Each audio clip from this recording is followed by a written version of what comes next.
일본의 전 육상자위대 간부가 밝힌 독도 점령 시나리오. 일본이 다케시마 점령하면 한국은 쓰시마 점령한다. 애플이 전투기로 폭격하고 특수부대 잠수함에 상륙한 독도 무력 분쟁 양국 간 전면전으로 발전할 가능성도. 난세이 제도 방어 위해 평화헌법도 무시 사실상의 해병대인 수륙 양용부대 창설 추진 중. 연합사 해체로 한미동맹 결속력이 느슨해지면 일본의 도발 가능성이 높다. 헬기에서 바라본 우리 땅 독도. 독도를 둘러싼 한일 간 대립이 고조되고 있는 가운데 일본 육상자위대 간부학교 교관 출신의 군사전 문가가 자위대의 독도 점령 시나리오를 유력 군사 전문지에 기고한 사실이 확인됐다. 독도 점령 시나리오를 밝힌 인물은 다카이미 스코시로 육상자위대 간부와 교회 전사와 전술교관 출신이다. 나카이미 스오 씨는 일본의 군사 전문지 군진큐 다케시마 폭격 작전은 가능한가라 는 제하의 기사에서 다케시마 공격 계획은 군사 문제의 문외한의 황당무계한 공상이 아니다면서 이 제안을 계기로 정치권에 국방의 기본 방침과 방어의 본령을 재검토하고 군 관련 기관은 다케시마와 관련한 부대 배치 등 국방체제의 전면 재검토에 들어가야 할 것이라고 주장했다.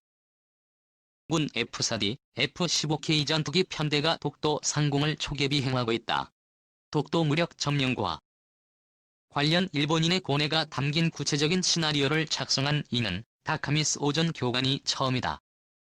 실제로 그는 일본의 군사 담당 기자들이 다케시마와 쓰시마 작전 시나리오를 보고 상대방에게 우리의 속내를 보여주는 비밀 누설 아니냐며 우려하기도 했다면서 충격적 시나리오가 공론화되면 한국의 대일 감정이 악화될 수 있지만 참모 교육을 받은 장교라면 다케시마 공격은 누구라도 생각할 수 있는 방책이라고 했다.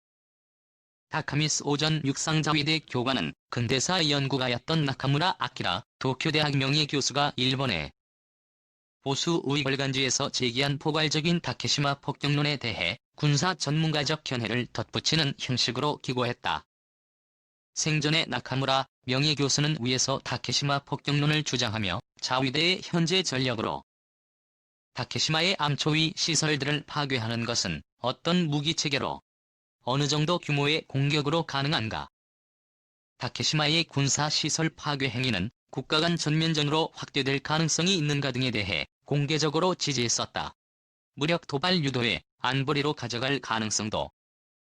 항공자위대의 F전투기 공중기동 능력이 탁월하고 대지공격 능력까지 갖춰 독도 분쟁 시 우선적으로 투입될 전투기다.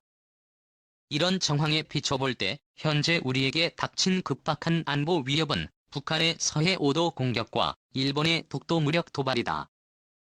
일본 열도는 이명박 대통령의 독도 방문에 대해 생채기에 소금을 뿌린 것 같이 과민 반응을 보이고 있다. 김성만 전 해군작전 사령관은 일본은 독도 문제를 유엔 안보리로 가져가기 위해 무력 도발을 유도할 가능성이 크다면서 일본은 러시아 함대의 남하를 저지하고 70여 척에 달하는 북한의 잠수함 세력과 탄도미사일 발사를 감시할 수 있는 독도라는 섬의 전략적 가치를 너일 전쟁 이전부터 깨닫고 집요하게 소나귀에 넣으려 하는 것이라고 했다. 스톡홀름 국제평화연구소가 2010년 발표한 자료를 보면 자위대의 총병력은 22만 9천여 명 이며 이지스함 1척 잠수함 16척 헬기 탑재 호위함 2척 전투기 359대를 보유하고 있다. 일본의 국방비는 510억 달러다. 이 밖에도 구축함 36척 기뢰함 29척 전함 110척 전차 900대 등 막강한 전 보유하고 있다. 전문가들은 자위대의 군사력이 세계 3에서 5위권에 드는 것으로 보고 있다. 항공자위대의 RF-4위 전자전기 독도 분쟁이 발생하면 우리 측 항공기와 함정에 전자전 공격을 가할 것으로 보인다. 다카이미 소장교원의 독도 공격 시나리오는 치밀하고도 구체적이다. 그는 다케시마 공격은 애플이 전투기 4대 F-15J 전투기 40대와 전자전기 4대로 구성된 편대의 기습 공격이 가장 효과적일 것이라며 일본이 자랑하는 127mm 함포로 무장한 호위함사에서 6척도 큰 역할을 담당할 것이라고 했다. 하지만 전투함정들은 독도 인근 해역에 도달하기 전 사전 전개한 한국의 해공군에 노출되고 격당할 가능성이 크다고 봤다. 다카기 전 교관은 육상자위대가 독도 공격에는 큰 역할을 하지는 못할 것이라고 전망했다. 도토리현의 산인에 배치된 육상자위대 부대는 기지로부터 약 300km 떨어진 독도를 공격할 수 있는 지대지 미사일을 보유하고 있지 않기 때문이다. 2005년 중기 방위력 정비 계획에서 일본 열도 주변 해역을 폭넓게 방어할 수 있는 미국산 레이더 김스 지대지 미사일을 도입하려 했으나 예산상의 문제로 좌절됐던 것이다. 현재 육상자위대가 보유한 확보는 99식 자주 유탄보다 99자주 유탄포는 사정거리가 40km를 넘지 못해 독도 포격은 엄두도 못 낸다. 헬기 전력도 마찬가지다. 대지 공격에 유효한 20mm 기관포와 대전차 미사일 그리고 로켓탄을 탑재한 A의 이치-64가 아파치 헬기 A의 지원 S코브라 헬기도 항속거리가 최대 150km에 불과하다. 따라서 독도에 가장 가까운 지역에서 출격한다고 해도 작전을 수행하기에는 역부족이라는 것이다. 다카에미스오 씨는 전투기 공격으로 다케시마의 한국군 시설을 파괴한 다음 한 개 소대 규모의 특수부대를 잠수함으로 상륙시켜야 한다면서 이런 특수작전은 자위대가 현재 보유한 능력으로도 충분하다고 했다. 전자전 지원 아래 F 전투기 기습 폭격. 다카미스오 씨는 다케시마는 도쿄 히비야 공원 면적 크기라면서 동도와 서도의 헬기 포트, 경비대 시설 발전소 통신소 진지 등은 암초 위에 노출돼 있어 전투기 공격에 취약하다고 했다. 그는 F-2 전투기에 의한 독도 공격 구상을 소개했다. 항공자위대가 203기를 보유하고 있는 F-15J는 공대공 전투기다.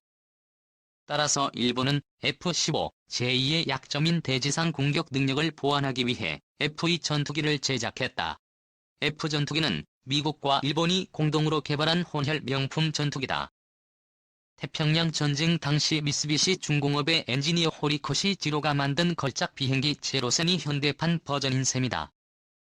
F의 전투기는 F-16 전투기를 모델로 했지만 전투 선회 반경이 짧아 공중전에서 탁월한 성능을 발휘한다. 예컨대 미국산 전투기들은 최대 속도에서 선회하기 위해 약 5,000m의 반경이 필요하지만 F-2는 1,600m면 충분하다. F 전투기는 스탠드오프 대함 공격 능력을 갖고 있다. 목표 함정이 방공권 내에서 장사정의 공대함 미사일을 발사하는 능력이다. F-2 전투기 환대가 통상 4발 탑재하는 JDM은 250kg 보통탄 탄두의 GPS-INS 시커를 장착해 사전에 입력된 목표물의 지도 좌표를 따라 정밀하게 목표에 명중한다. JDM 한 발의 살상 반경은 50m 이상이다. 제2차 세계대전이나 6.25 전쟁 베트남 전쟁에서 방파제 하나를 타격하기 위해 통상 100여 발의 포탄이 필요했다면 현대전에서는 첨단 시커를 장착한 JD 게임과 같은 정밀유도 폭탄 12발이면 충분하다. 에미스오 씨는 독도 저반 시설 파괴는 세대의 전투기 12발의 폭탄 투하로 충분할 것이라고 내다봤다. 또 공격 능력의 여유를 확보하기 위해 한 대를 추가해 총 4대의 전투기를 투입하는 것이 바람직하다고 했다. 3대의 F 전투기가 폭격에 참가하고 별도로 1대가 주변 해역을 경계하면서 한국의 통신 정보 함정들을 기관포나 로켓으로 공격한다는 것이다. F-24대는 규슈의 세기 유타바로 또는 혼슈의 고마스에서 발진해 독도에 신속하게 접근해 공격에 들어간다. 그 시점에 F-15J 전폭기 40대는 독도로 접근하는 한국군 공군기들을 맞아 공중전에 한다. 전자전기 4대는 한반도 일대의 한국군 레이더 기지들을 무력화시키는 작전에 돌입한다. F-2와 F-15J는 한국군 레이더의 포착을 피하기 위해 전자전기의 지원을 받아가며 은밀하게 기동해 기습 효과를 달성한다는 것이다. 한반도 쪽 기상이 좋지 않다면 기습 달성은 더욱 수월할 것이라고도 했다. 일본 열도에서 대기하던 특수부대는 전투기 폭격이 완료되면 잠수함으로 기동 독도에 상륙한다.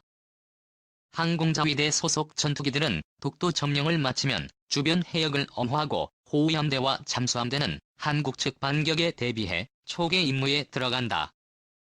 다카미스오 씨는 다케시마 탈환 작전은 국지전에 불과하지만 어엿한 육해공 통합 작전이라고 했다. 그는 다케시마 탈환에 성공하면 다케시마가 우리의 영토라는 것, 우리의 군사행동은 정당했다는 것을 국제사회에 주장해야 할 것이라며 다케시마의 상당수 비전투원이 있을 가능성도 많아 사전 퇴거 경고를 해야 하지만 기습 효과를 달성하려면 군사행동을 감행하는 정치 결단도 해야만 할 것이라고 했다. 2011년 7월 증축 공사가 한창인 헬기장 모습. 항공자위대의 F-2 전투기는 공격이 개시되면 대지 유도 폭탄을 이용해 안초위에 노출된 각종 시설들을 파괴할 것으로 보인다. 한국 해병대의 독도함으로 스시마의 기습 상륙 다카에미스 호시는 다케시마 공격이 한일 양국 간 무력 분쟁으로 비화할 가능성도 크다고 분석했다. 그는 독도 공격 사태에 대응해 한국 측이 선택 가능한 행동으로 탈환 작전에 나서지 않고 독도를 포기한다.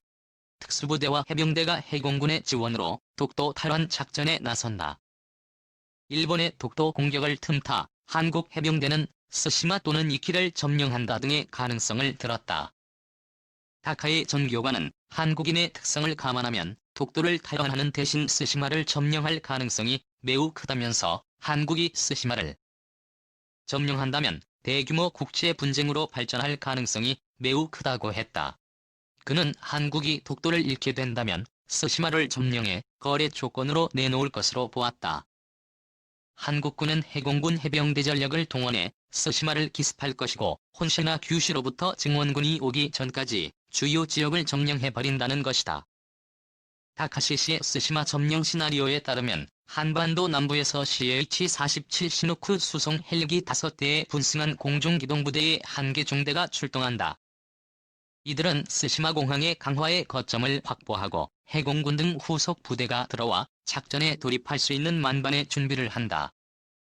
동시에 제2의 지원 코브라 헬기가 스시마 안의 자위대 주둔지 레이더 통신 시설 등을 공격해 파괴한다.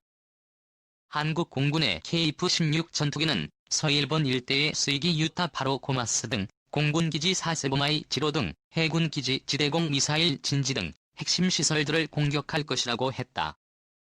이와 함께 한국 해군의 잠수함들은 사세보마이지로 강모 해협 등의 기뢰를 부설하고 해상자위대 함대 출격을 원천 봉쇄해 해상교통 차단을 시도할 것이라고 예상했다.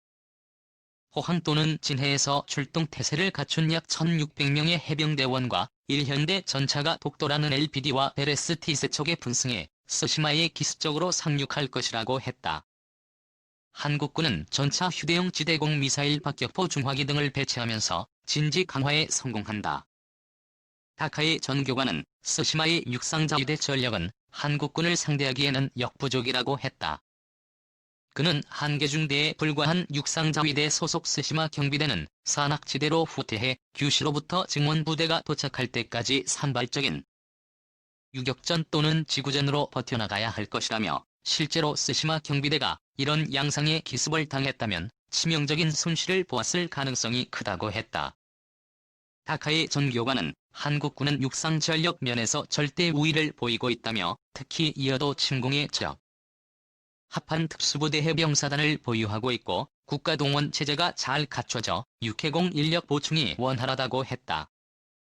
그는 한국은 미국산 지대지 탄도미사일에 대해 김씨와 독자적으로 개발한 순항미사일 현무선비를 실전에 배치했다면서 한국군의 미사일 전력도 경계 대상이라고 했다.